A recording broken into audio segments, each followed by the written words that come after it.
कल हिंदुस्तान के वजीर आजम मोदी की हर्जा सराई को भी कुछ आंखें ग़ज़वा हिंद की उम्मीद की ऐनक लगाकर देख रही हैं। जैसे 71 की जंग में अपना मुजरिमाना और साजिशी किरदार कबूल करना और बलूचिस्तान में हिंदुस्तान की शोरिश का एतराफ करना, क्या ये सब किसी बड़े गेम चेंजर की तरफ इशारा तो नहीं? वो गेम चेंजर जिसे हम ग़ज़वा हिंद कहते हैं। आज के हिंदुस्तान की मुसलमान दुश्मनी किसी से ढकी छुपी बात नहीं है। जहां पीठ दिखाई वहीं खंजर से हमला, जहां मौका दिखाई दिया वहीं डसना तो भारत के लिए रोजमर्रा की बात बन गया है। कश्मीर हो या सियाचिन, बांग्लादेश हो या बलूचिस्तान, भारत के हाथ हमें हर जगह आलूदा क्यों दिखाई देते हैं? आखिर पाकिस्तान से भारत की मुखालिफत की बुनियादी वजह क्या है? बाज मुहक्किकीन तो श्रीलंकन टीम पर हमले और पाकिस्तान पर क्रिकेट के दरवाजे बंद करवाने को भी भारत की इंतकामी कार्रवाई समझते हैं। पाकिस्तान और हिंदुस्तान कभी एक मुल्क हुआ करता था। कुछ लोग कहते हैं हमारी तर्ज माशरत मिलती जुलती है, तो कुछ का कहना है कि हम 1000 साल भी साथ रहें तो भी एक दूसरे में मतगम नहीं हो सकते। इसी तरह जब पाकिस्तान वजूद में आया तो किसी ने कहा हम तो कई मुल्कों पर मुश्तमिल इस्लामी स्टेट्स चाहते थे, लेकिन हमें छोटा सा पाकिस्तान दे दिया गया।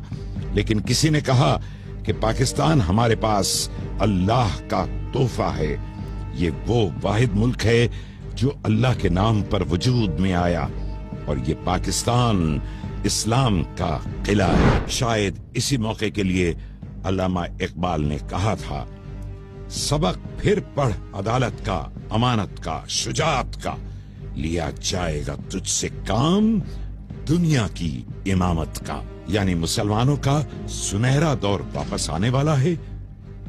अल्लामा इकबाल ने अपनी नज़्मों में आने वाले वक्तों के बारे में कई पेशगोइयां की हैं।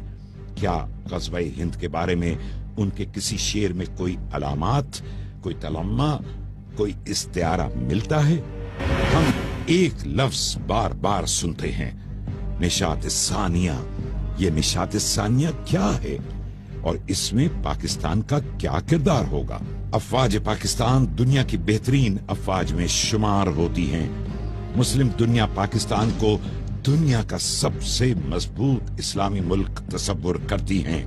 यही वजह है कि जब पाकिस्तान ने एटमी तजुर्बा किया तो मुस्लिम दुनिया के अखबारात ने ऐसा जश्न मनाया जैसे ये तजुर्बा पाकिस्तान ने नहीं बल्कि उम्मत मुस्लिमा ने किया हो। कुछ मुहक्किकीन का कहना यह भी है कि ग़ज़वा उस वक्त लड़ी जाएगी जब बैतुल मुक़द्दस फतह हो चुका होगा। ग़ज़वा हिंद से मुताल्लिक इन सब रिवायात का जायजा लेने से ये बात वाज़ेह होती है कि इनमें मुस्तक़बिल के एक ऐसे जमाने का जिक्र है जब क़यामत के आसार बिल्कुल वाज़ेह होंगे। क्या ग़ज़वा हिंद के वक्त दुनिया की मौजूदा सियासी हक़ाइक़ बिल्कुल तब्दील हो चुके होंगे? क्या इसराइल फना हो चुका होगा?